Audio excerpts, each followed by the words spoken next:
Thanks for joining me on the news. Beginning with NATO Vilnius Summit 2023, Medvedev, NATO's Ukraine aid brings war closer. Ukraine fighter drills to begin soon in Romania. Thai court to decide PM Peters' fate, and aggressive China drills ongoing around Taiwan. Talking NATO summit in Madrid last year saw the release of a new strategic concept defining the priorities of the alliance. This year's NATO summit in Vilnius has been fixated on the less flashy but far more vital task of implementing the priorities and vision allies outlined a year ago. This year's summit communique featured a trove of fresh announcements, including how to implement last year's defense plans, strong commitments on defense spending, and insight into next year's summit to be held in Washington, D.C. Vilnius has been a summit for implementation for the NATO of tomorrow. A new generation of regional defense plans has been put in place, making the alliance more capable to prevent and protect itself than in recent decades. The new NATO force model agreed at the Madrid summit dramatically strengthens the alliance by providing up to 300,000 troops at high readiness, improving responsiveness and harnessing regional expertise. A new allied reaction force is to be created, designed to quickly respond to threats. The entire alliance is reorienting and restructuring to face a more complex and challenging global environment. Vilnius has been a summit for implementation for the NATO of tomorrow. The more dangerous war can only be addressed by a stronger NATO, which means more funding is essential. Discussions around adding defense spending and capabilities featured prominently in the lead-up to the summit. Stoltenberg has emphasized in recent months defense spending should be 2% of GDP as a floor net, not ceiling. In the communique, NATO reaffirmed its enduring commitment to spend at least 2% of GDP annually on defense. Beyond the standard 2% rhetoric, the communique also featured an explicit call to modernize forces and capabilities, including strengthening supply chains and defense industry in Europe. It might have fallen short of making 2% a floor, as it is ultimately up to individual member states to commit funding at a national level, but NATO made it abundantly clear that to fulfill its role, it needs members to provide more. NATO also reaffirmed its continued and ironclad support for Ukraine by stating that Ukraine's future is in NATO. Although NATO is supportive of Ukraine's aspiration for membership, there are deep disagreements within the alliance regarding the timeline of its ascension. To speed up Ukraine's path to join the alliance, NATO would drop the requirements for a membership action plan. However, Ukraine will only join the alliance when allies agree and conditions are met. The communique also included the creation of a joint NATO-Ukraine Council and a NATO-EU staff coordination to bolster NATO's support for Ukraine. While this summit clarifies Ukraine's future in the alliance, it falls short in two regards: providing the security guarantees asked by President Zelensky in the months leading up to the summit, and for failing to provide a clear timeline towards membership. The whole alliance is reorienting and restructuring to face a more compound and challenging global environment. China also featured prominently in the communique and remains a systematic challenge to NATO in this era of strategic competition. For the second summit in a row, NATO's Indo-Pacific partners, Australia, New Zealand, and the Republic of Korea and Japan also participated. Of paramount importance to the NATO alliance is to maintain the status quo with China. That means ensuring China refrains from providing fatal support to Russia and pressing China to deny inaccurate narratives pushed by Russia. An addition in China's material support for Russia could dramatically tip the scales of the conflict. China has and will remain a major rival for NATO, with next year's summit in Washington expected to further define China as a systemic threat. Additionally, this summit reaffirmed the announced extension to Stoltenberg's mandate, a welcome sign of continuation during a turbulent period of kinetic warfare on the European continent. Stoltenberg is on track to serve as the second longest Secretary General in history. He has guided the alliance through a global pandemic, Russia's invasion of Ukraine, a massive resurgence of military spending across the Europe continent, and the accession of 4 new members to the alliance. Over the NATO alliance is in better shape than when Stoltenberg started, with alignment on Euro-Atlantic security at an all-time high. looking ahead to next year's summit in Washington 2024 will herald the 75th anniversary of the alliance. The North Atlantic Council has been tasked to launch a comprehensive and deep reflection on existing and emerging threats and challenges and opportunities for engagements with our partner nations to be presented at next year's summit. This threat assessment will likely yield further discussions on the future of Ukraine's NATO aspirations, further clarify NATO's views on China, and showcase how the alliance is readying itself to face the challenges of a more complex world. Augmented support for Ukraine from NATO members brings the threat of a third global conflict closer, Russia's Dmitry Medvedev, the Deputy Secretary of the Kremlin's powerful Security Council, has cautioned. Medvedev said while commenting late on Tuesday as the first day of the NATO summit in Lithuania wrapped up the pledges of military aid from the Western Defense Alliance to Kyiv will not deter Russia from achieving its goals in Ukraine. Russia's foreign minister issued similar warnings that Moscow had no intention to end its war. The completely crazy West could not come up with anything else. In fact, it's a dead end. World War III is getting closer, Medvedev wrote on the Telegram messaging app. Medvedev, who had cast himself as a liberal modernizer when he was Russian president from 2008 to 2012, has more recently presented as a fiercely anti-Western Kremlin hawk. In January, he threatened that defeating a controversial war in Ukraine could lead to a nuclear war. Diplomats say his views give an indication of thinking at the top levels of the Kremlin elite. According to reports, he also said Moscow's aim of stopping the new Nazi group in Kyiv from joining NATO was now impossible and removing the Ukrainian government was essential. On Tuesday, Russia's Foreign Minister Sergei Lavrov also said that the war in Ukraine will not end while the West use Ukraine as a proxy to inflict a strategic defeat in Moscow. Still talking Moscow, Russia-Ukraine war in Romania in August, the training of Ukrainian pilots on United States-made F-16 fighter jets to start, officials have said on the sidelines of the NATO summit in Lithuania. Ukrainian Defense Minister Oleksiy Reznikov announced the Romanian training program on Tuesday alongside Dutch Defense Minister Kajsa Ollongren and Denmark's Acting Defense Minister Troels Lund Poulsen. Reznikov said he hoped the training will last no longer than 6 months and that by that point, Ukraine will be using the combat aircraft in its fight against Russia's invasion of Ukraine. The Netherlands and Denmark are leading an 11-nation coalition to train Ukrainian pilots on the U.S. fighter jets, which Ukraine argues will help turn the tide of the war in its favor. Training Ukrainian pilots in the use of advanced fighter planes was earlier seen as controversial, but received the green light in May at the G7 summit in Japan. Russia later cautioned that providing Kyiv with F-16 will be a colossal risk as it threatens spreading the war to other parts of Europe. Though Ukraine's allies have committed to providing training and other aid, the opening of the fighter pilot schools does not mean F-16s will actually be delivered to Kyiv. Ukraine's military supporters have yet to commit to sending warplanes. Last week, Romania announced that it planned to set up a F-16 training center for military pilots from NATO partner states and Ukraine. Romania, which shares a long border with Ukraine and has been a NATO member since 2004 and a European Union member since 2007, has increased defense spending in response to Russia's full-scale invasion of Ukraine. Moving ahead, according to report, Thailand's election commission has asked the country's constitutional court to rule on whether the leader of the Progressive Party that won the most seats in recent vote should be disqualified from parliament. The referral of the case against Peter Limjaroenrat, who heads the Move Forward party, came on Wednesday, a day before the bicameral parliament is scheduled to vote on the 42-year-old business bid to become the next Prime Minister of Thailand.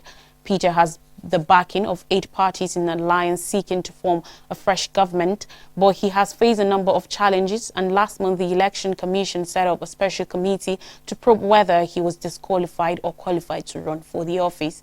The Election Commission has considered the issue and perceives that status of Peter is considered to be avoided according to the Thai constitution. The poll body said in a statement, adding that it has concluded its investigation. It confirmed they will submit their findings to the Constitutional Court for further consideration. The Commission has been looking into whether Peter was knowingly unfit to register as a parliamentary candidate because of his ownership of shares in a media firm, which is prohibited under election rules. Peter has downplayed the issue, arguing that the shares in the firm ITV have since been transferred and the company was not in an active media organization. He faces disqualification, up to 10 years in jail, and a 20-year ban from politics is found to have broken the rules. It is unclear whether the Constitutional Court may rule on the case, although it was due to meet later on Wednesday. Under Thailand's rules, even if Peter is suspended as Member of Parliament, he is still eligible to run for Prime Minister. According to the Self-Rule Islands Defense Ministry, China's Air Force and Navy are staging a large-scale drill connecting fighter jets, bombers and warships off the south and southwest of Taiwan. China, which claims Democratic Taiwan as its own territory, has sent warplanes into Taiwan's Air Defense Identification Zone, or ADIZ, frequently in recent years, stepping up military pressure on the island's government. China staged war games around Taiwan last August and again in April. Since August, China has frequently flown military aircraft across the median line of the Taiwan Strait, which earlier served as an unofficial barrier between the two territories. Beijing has not ruled out the use of force to take control of Taiwan. In a statement on Wednesday, Taiwan's defense ministry said in the past 24 hours it has detected 32 Chinese Air Force planes entering the island's ADIZ. The aircraft included 4 nuclear-capable HC bombers which flew to Taiwan's south and into the Pacific before heading back to China, according to a map shared by the ministry. The ministry late on Tuesday said the Chinese Air Force planes were acting in coordination with Chinese ships to carry out joint training to the south of Taiwan, and that 4 Chinese warships were engaged in combat readiness patrols. Taiwan sent its own aircraft and ships to monitor the Chinese activities, the ministry added. The ADIZ is a broader area Taiwan monitors and patrols to give its forces more time to respond to threats. China has not commented on the newest exercises or the others that Taiwan has reported over the last month or so. In June, Taiwan said 8 Chinese warplanes crossed the median line and approached close to the island's contiguous zone, which is 24 nautical miles, 44 kilometers off its coast. In other stories, North Korea launched alleged ballistic missile. North Korea has fired a suspected long-range ballistic missile off its eastern coast, according to officials in neighboring South Korea and Japan, with Tokyo lodging a stern protest over the launch. South Korea's Joint Chiefs of Staff said it had detected what was presumed to be a long-range ballistic missile fired from the Pyongyang area around 1,000. Japan's Coast Guard and Defense Ministry also detected the weapon, with Chief Cabinet Secretary Hirokazu Matsuno telling reports in fly for about 74 minutes, reaching an altitude of 6,000 kilometers, 3,728 miles, in what will be the longest ever flight time for a North Korean missile. The Coast Guard said it fell into the sea east of the Korean peninsula. North Korea has stepped up its sabre rattling this week, with Kim Yo-jong, the powerful sister of leader Kim Jong-un, condemning a United States plan to deploy a nuclear missile submarine to waters near the Korean peninsula and threatening to shoot down spy planes after claiming U.S. reconnaissance planes recently violated its airspace. A professor at Iowa University in Seoul, Leif Eric Easley, said the comments were part of a North Korean pattern of inflating external threats to rally domestic support and justify weapons tests. Pyongyang also times its shows of force to disrupt what it perceives as diplomatic coordination against it, and in this case, South Korea and Japan's leaders meeting during the NATO summit, he said. Japan's Matsuno described the launch as a serious provocation in breach of United Nations sanctions and said a stern protest had been lodged through diplomatic channels in Beijing. Fumio Kishida, Japanese Prime Minister, is anticipated to meet South Korean President Yoon Suk-yeol in Vilnius, the Lithuanian capital, later on Wednesday. Matsuno said a summit was also planned involving the two countries, Australia and New Zealand. In Africa, Egypt announces deals to improve private sector. On Tuesday, the Egyptian government announced it had signed a number of deals to sell off $1.9 billion worth of stakes in state-owned companies. Among the sales is the country's large state-owned communications company, Telecom Egypt. We announced today that we have been achieving contracts with the private sector, which will be announced by the Minister of Planning, and in total are $1.9 billion. Egypt's Prime Minister Mustafa Madbouli said in total, as the minister will announce, as a country we will be receiving that from a few companies. From that number we receive $1.65 billion, with the remainder of $250 million that we'll get in Egyptian pounds, or we've actually received them or a part of them from selling EDE, the communications company Telecom Egypt, and some other companies that the minister will talk about. The step is part of a major privatization reform to sell stakes in at least 32 state-owned companies, from petrochemical firms to major banks, in a bid to downsize Egypt's public sector.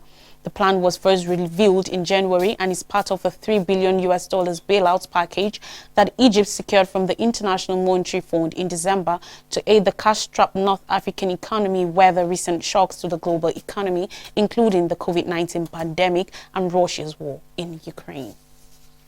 Let's take a quick break. When we come back, I'll bring you more stories. Stay with us.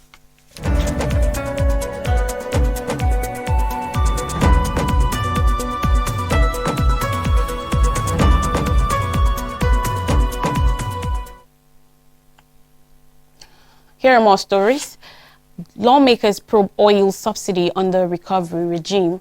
The Senate has set in motion steps to investigate oil subsidy under the recovery regime operated by the federal government till May 29, 2023, when the subsidy was finally removed. It also took a swipe at the 9.3 trillion naira spent on the subsidy regime by the federal government from January 2021 to June 2023, just as it sought living wage for workers as a way of mitigating the impact of subsidy removal.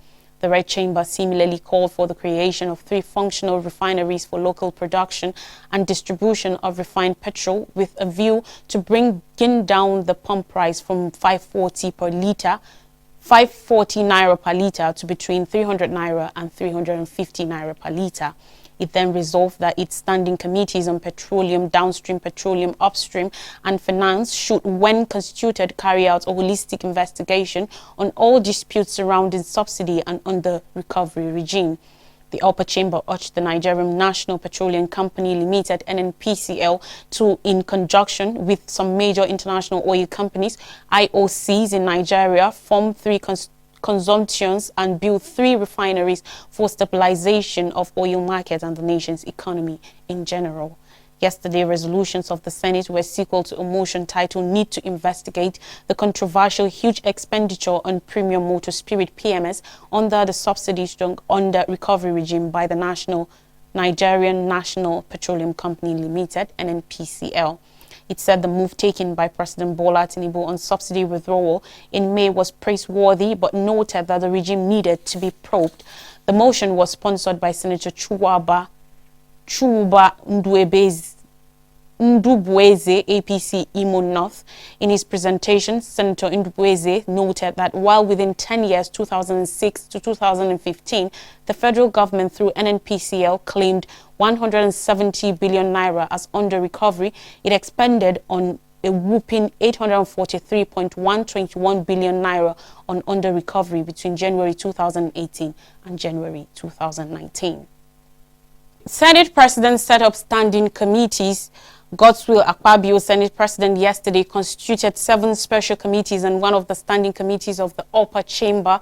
The special committees include selection, ethics, privileges and public petitions, public accounts, media and public affairs, national security and intelligence services, and rules and businesses. He also constituted one of the standing committees, the appropriations. Akpabio said members of the selection committee, comprising majorly presiding officers and principal officers of the upper chamber, include himself, Barrow Jibrin, Okpeyemi Bamidele, Ali Ndume, Dave Umahi, and Lola Ashiru. Others are Simon Mwadkon, Oyewumi Olarere, Darlington Nwokocha, and Rufai Hanga. The Senate President also named the chairman and vice chairman of all the special committees of the Senate.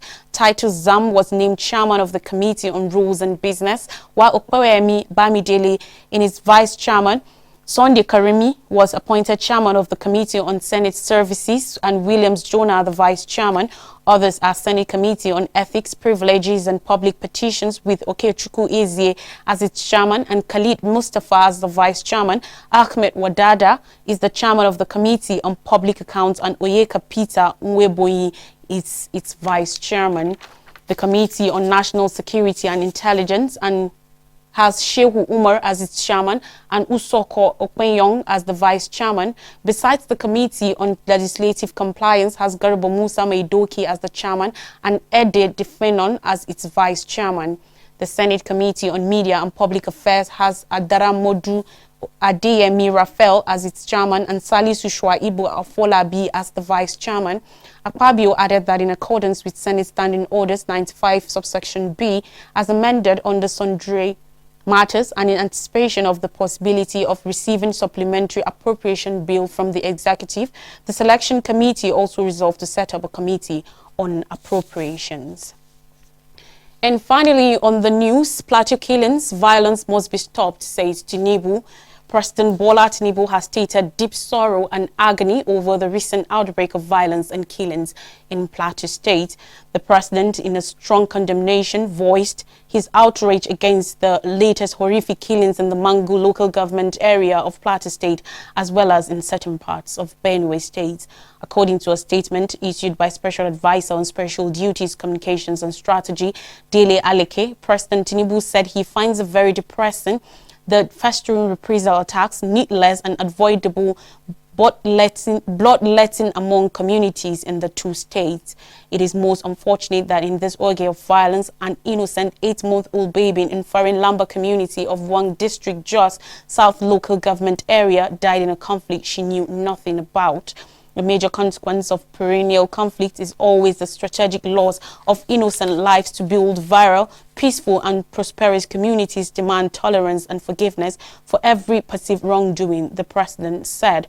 To rebuild trust and restore harmony to these conflict areas, President Tinubu urged community leaders, religious leaders, traditional leaders, socio-cultural organizations, as well as the leadership of Arewa Consultative Forum, Jama'atu Nasrul Islam and Christian Association of Nigeria to work together to aid foster genuine and long-lasting peace. To refresh our memories, NATO Vilnius Summit 2023, Medvedev says NATO's Ukraine aid brings war closer. Ukraine fighter drills to begin soon in Romania. Thai court to decide PM Peter's fate, and aggressive China drills ongoing around Taiwan. Thanks for watching. I am Lois Drake. Enjoy the rest of your day.